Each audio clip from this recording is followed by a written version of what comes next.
Senator Joyce Fairbairn is a laptop school. We initiated a one-to-one laptop program when we opened.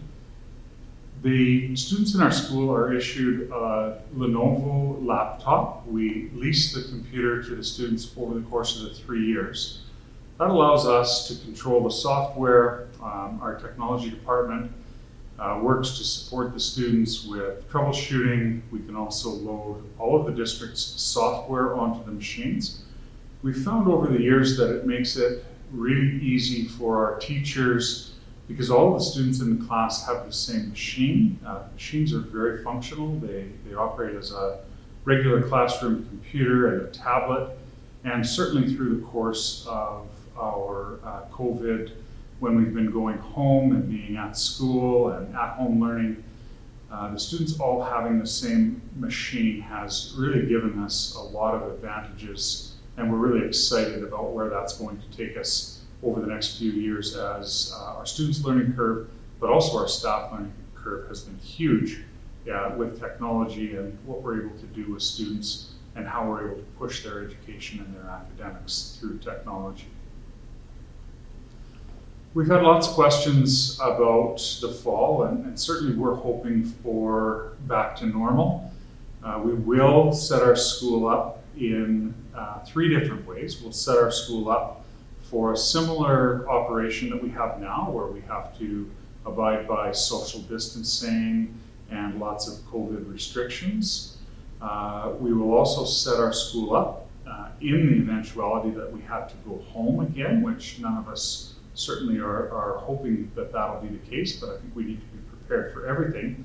And finally, we'll set our school up so that we're able to open up and run our school on a normal program where we have options, we have student movement in the school, we can get around our building, we can run clubs and programs and athletics and everything that's part of the normal middle school experience. We will follow the Alberta Health recommendations, as well as recommendations that come from our board. So things like lockers and student movement in hallways, and whether we can open up our cafeteria again safely, all of those types of things, we will follow the recommendations that are given to us from the government and from our school board. Our ultimate goal is we want to make sure that the students and staff are all safe. We want to make sure that we follow recommendations in the best way that we can, while obviously trying to make the experience at the middle school the best that we possibly can for our students.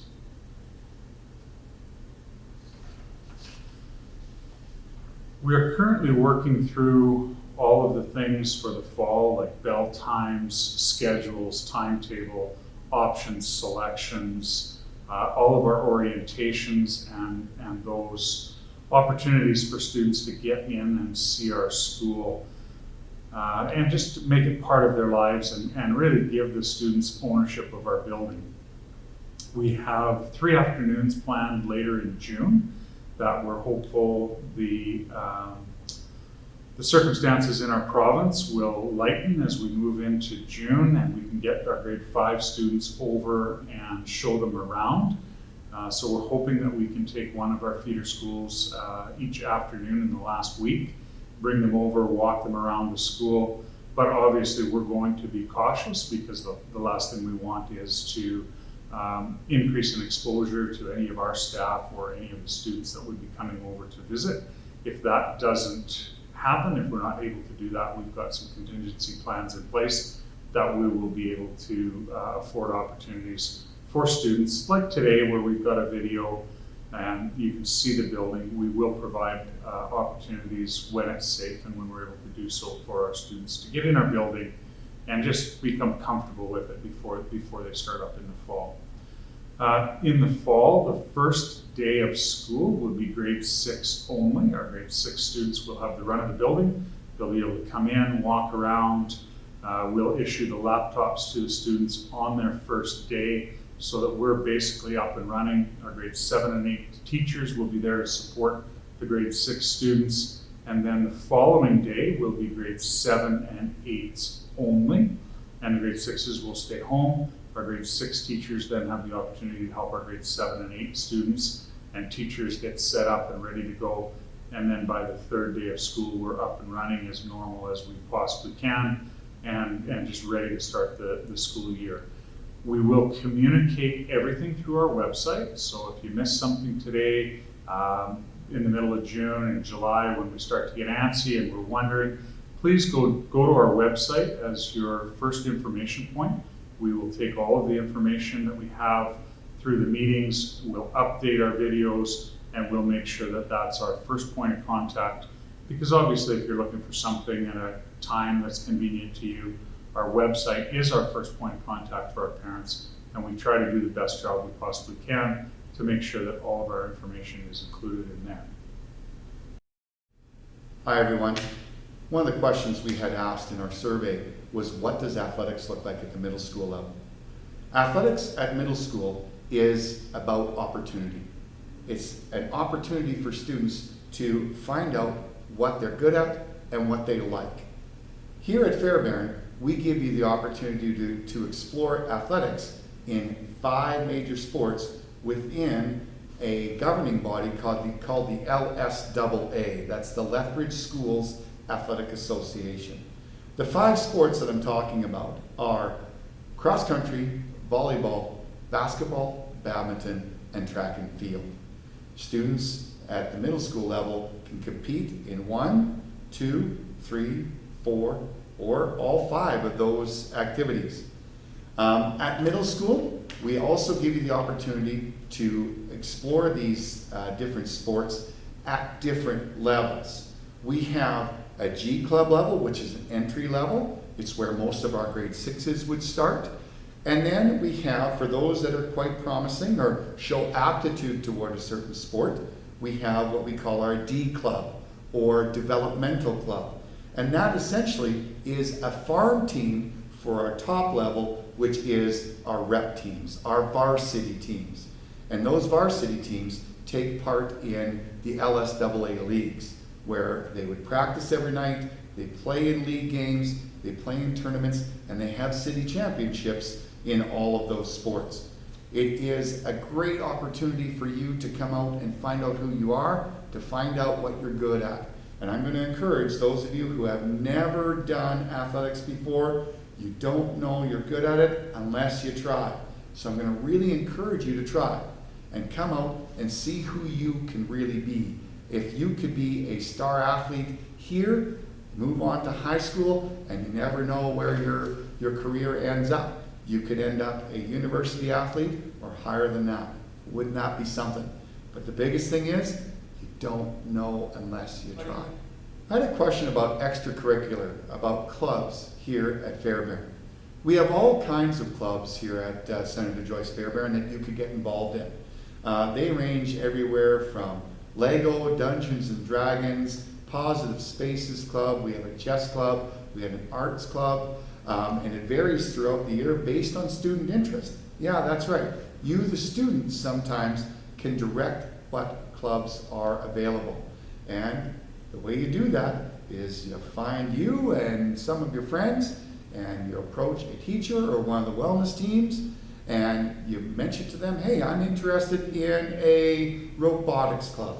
And they then look into the feasibility of that, and hopefully you can get your club going for you. We have clubs that run from the start of September all the way to June. Some only go for a little while and then they stop. Some span that whole time. But the big thing is, they're a lot of fun. And the opportunity for you to get out, meet new people, do new things is there if you want to be involved in one of our clubs. One of the questions we had asked was, what about extracurricular activities or clubs at our school?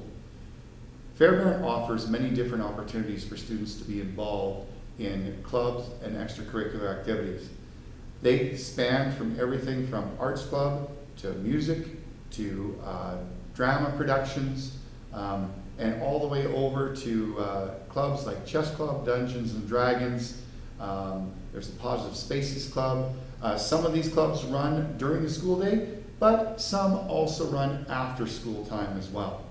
If you want to be involved in these clubs, talk to your homeroom teacher, talk to the wellness team, or you can come and talk to me, and we can get you involved. And the biggest thing about middle school is get involved. You should have a blast.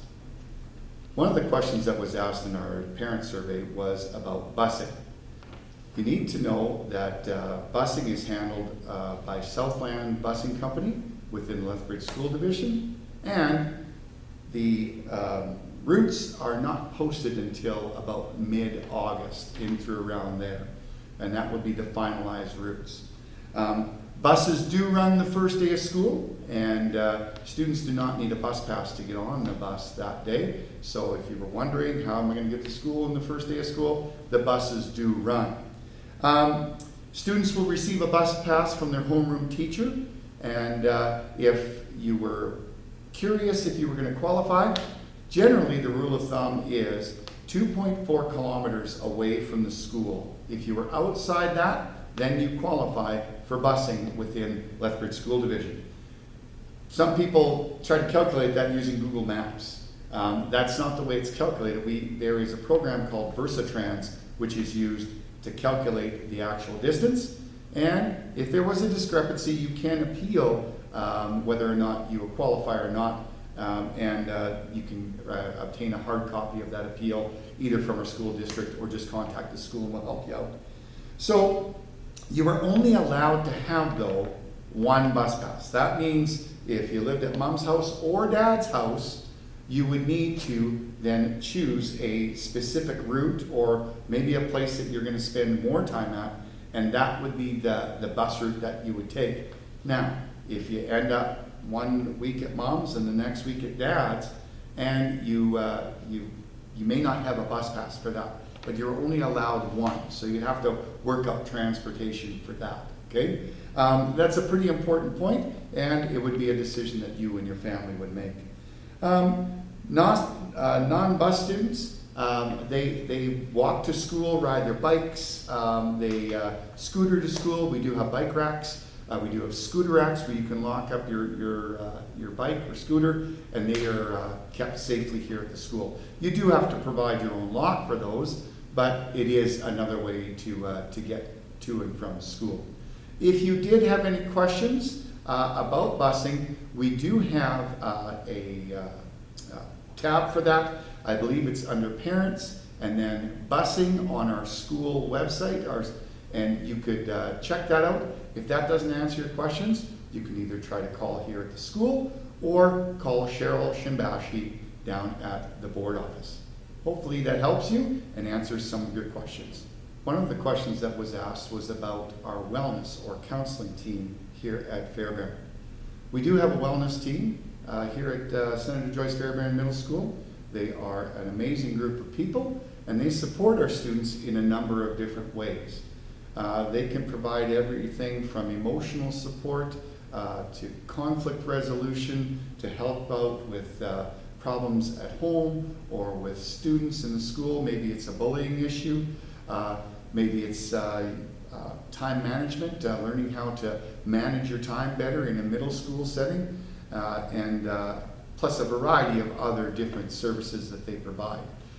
They are also involved with a lot of clubs here at our school, and they are instrumental in helping students start clubs. For example, we have a Lego club, a Dungeons and Dragons club, a Positive Spaces club that are all supported by our wellness team, amongst others. I'm leaving some out, but there are a lot of other clubs that they help to support and provide service to. How do you access our wellness team? Well, you can do so anytime throughout the school day. It can be on one of your breaks or in the morning right when you get to school. You could send them a Teams message and they would be able to reach out to you then. And they generally meet with students throughout the school day. Now, where is our wellness team located? Well, it's located right in the atrium, just off the edge of the atrium in our school, right across from the band room. And so students go in there. It's a nice, private, quiet space for people to go and meet. And hopefully students feel comfortable in accessing our wellness team. They provide a great service, and our students love and respect and appreciate what our counseling service offers. So if you do need that, hopefully you take advantage of that. What will options look like next year at SJF? They'll look great. There's going to be a ton of different options that students can choose from this spring that will let us know which classes they're hopeful to be able to participate in next year. That process will be through PowerSchool, and we'll let you know more information about that soon. Some of the options to think about selecting them would be a lot of different kind of art options. We have 21st Century Communications, which is a computer-based option.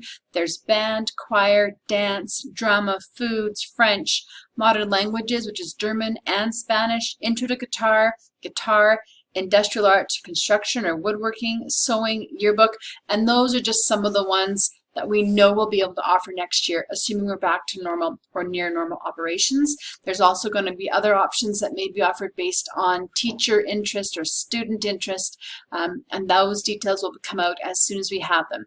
But for the moment, you can look forward to lots of different options for the 2021-2022 school year.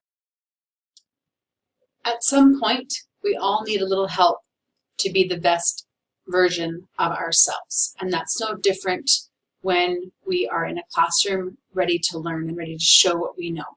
Sometimes we need different kinds of supports, like we need to sit somewhere different in the classroom so we can see the board. Sometimes we need someone sitting beside us just to help us stay focused and pace ourselves so we can really help the teacher recognize what we know and are able to do.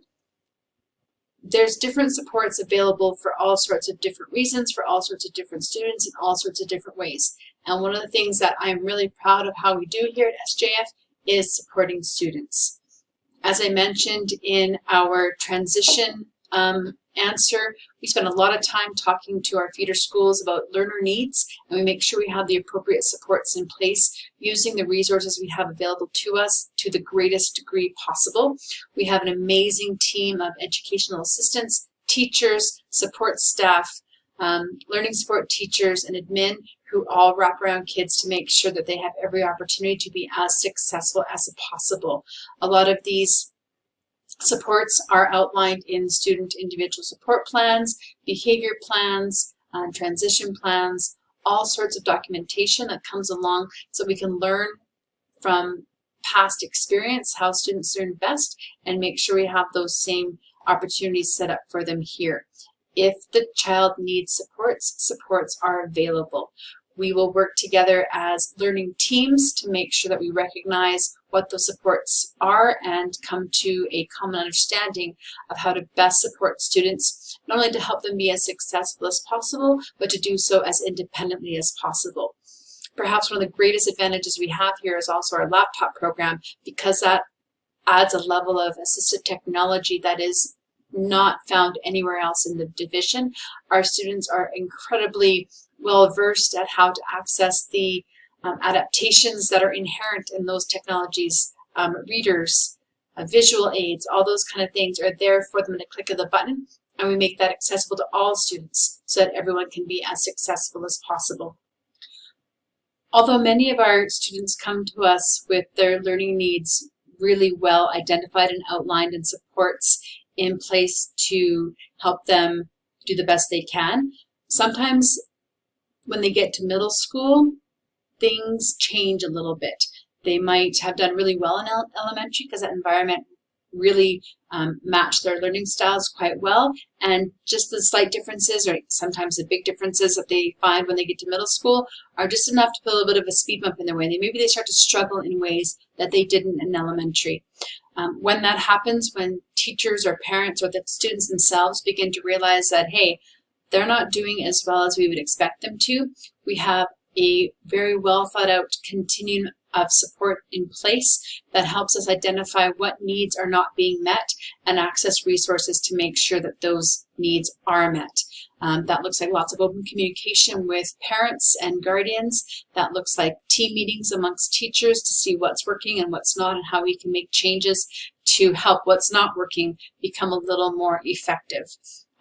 We can escalate responses as need be. If the things that we try here in-house at first don't succeed, we try again. We try something different. We never give up trying different strategies until that we are able to help students find the success that we would expect to have them achieve at the middle school level.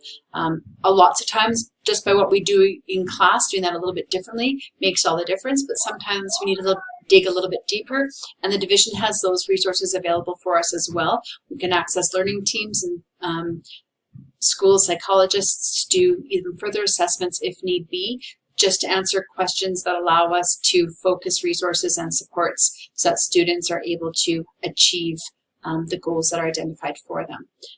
But regardless, the one thing I want everyone to be clear on is that supports are available, and we will do everything in our power to help students achieve success. What about tests and assessments at middle school? Well, at SJF, we have two kind of broad categories of assessments, what we call formative assessment and what is known as summative assessment. Formative assessments are anything that teachers use to get a sense of where the students are at in terms of achieving the intended learner objectives of the lessons. That can be anything from an exit slip, a game, a question and answer period, but the whole point around those ones is they're meant to inform both the students and the teachers about where students are at in the learning so that teachers can adjust and go back if they're noticing the kids just aren't quite getting what they needed them to get, or accelerate how quickly they're going through things if kids are catching on really quickly. Typically, anything that's used as a formative assessment doesn't contribute towards the final grade for the student. Summative assessments look more like unit tests or major projects, final exams, that kind of thing. And yes, we have those here too. In the beginning of September, though, all teachers will send home course outlines with their students and go over them and let them know exactly what the assessment plan is for the year, what kind of units are worth what percentage towards their final grade and that kind of thing. But yes, there will be tests and assessments throughout the year, and students are expected to keep track of when those are and do their best to prepare for them.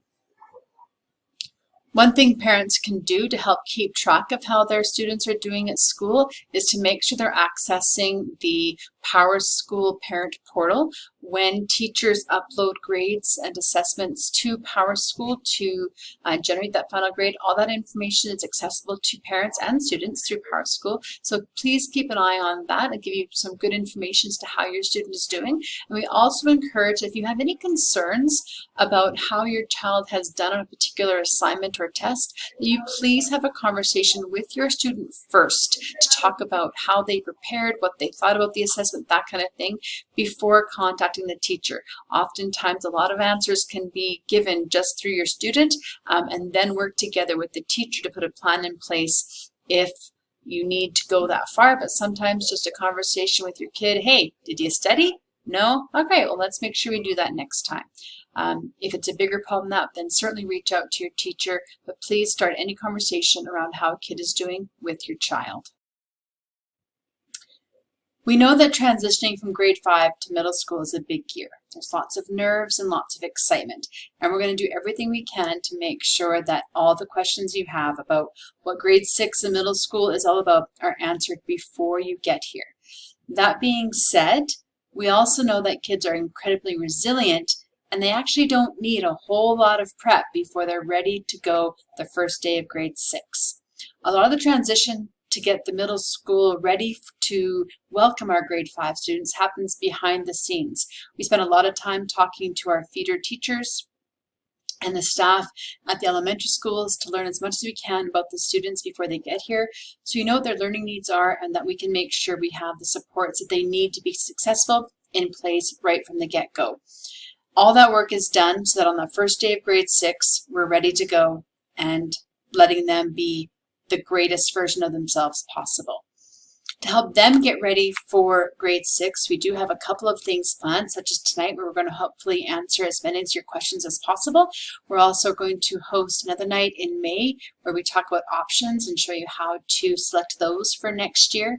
And then the last week of June, hopefully, as long as everything goes according to plan, the last week of classes when our grade 7s and 8s are here in the morning to write their final exams, we're hoping that we can invite individual cohorts over for a tour of the school and get a chance to meet their teachers and that kind of thing so they can start to get excited for grade 6.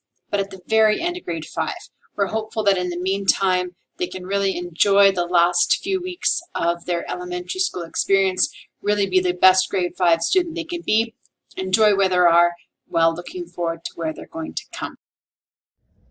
Hey, Mr. Filipenko, what does the first day of school for the grade 6s look like? Woo! Well, first of all, hi boys and girls. The first day of school at Senator Joyce Fairbairn is an awesome experience. I know first days, some people are really anxious, nervous, some people are excited, some people are a little bit scared.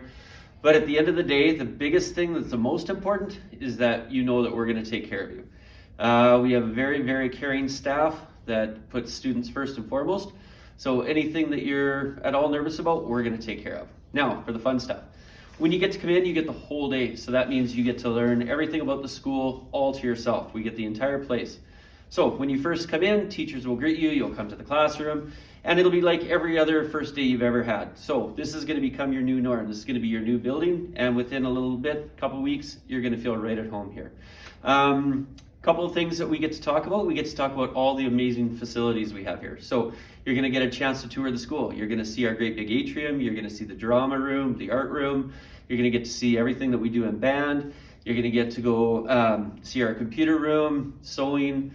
Of course, you're going to see our CDS stuff. And one of the things that a lot of people love is our shop. Really, really cool place. And everybody, of course, loves foods. And then we have one of the biggest gyms you'll ever see with all sorts of cool tech in it, and 3 walls that go up and down so that we can split it up. And once you get into the classroom, after we do our tour, then we're going to do basic learning stuff. We'll get out your binders, we'll help you with that, and then we're going to take you to your lockers. Lockers can be a big thing. I know if you're at Cobanks, you've already experienced that, but for some of the other elementary students, you've never had a chance to have your own locker, so we'll help you through that. I know some people are a little bit nervous about doing the lock, but we'll help you with that as well. And then before we go to close, the best part of the day is you're going to get your very own laptop. And if you haven't heard already, we have one of the only schools in the entire province that has a one-to-one laptop initiative, and this program is really cool, and we will hook you up with a laptop. So all in all, you're going to love your first day, and we're here to help, and we can't wait to meet you. Another quick question for you, Mr. Filipenko. Do you always dress like that? Usually on Tuesdays. Yes, Tuesdays we usually dress up. Yeah. All right. Thank you, Mr. Filipenko. Thank you. Ms. J, could you please tell us what are the expectations for students coming into SJF for grade 6? Well, because it's just further along in their development, we expect quite a bit more ownership, I would say. That's probably the word that probably encapsulates everything as best as it can. So we expect kids to be able to communicate to their parents about their assignments, about due dates, about important events. Most of us are trying to get them to take that little bit of ownership in terms of communication with their parents. It is, after all, their schooling. They're also going to have to be a lot more responsible in terms of their belongings, because we will have lockers, and if we don't have lockers, then we have a binder system, and students will have to go back and forth between classes or keep multiple things organized in a binder. I know that lots of kids in elementary school still use duotangs, and we have a little different system here. Kids will also have options often to deal with, and so it's not just your core classes, but then having to report and keep your option schedule organized. We'll also have kids who will just need to take that little bit of an extra step in terms of organization of their materials, and keeping your binders all set and ready to go, having some sort of agenda so you know when things are due. A lot of it falls more on the kids. So rather than elementary teachers providing blogs and saying this is when everything's due, we do that to a certain degree, but we expect children to really manage their own learning a little bit more. And we expect kids to walk in the door basically, having spent time reading, knowing their math facts. There's just that little higher bit of expectations. But you'll love it here. You'll absolutely love it here. We sure do. And we're excited to have you. Thank you.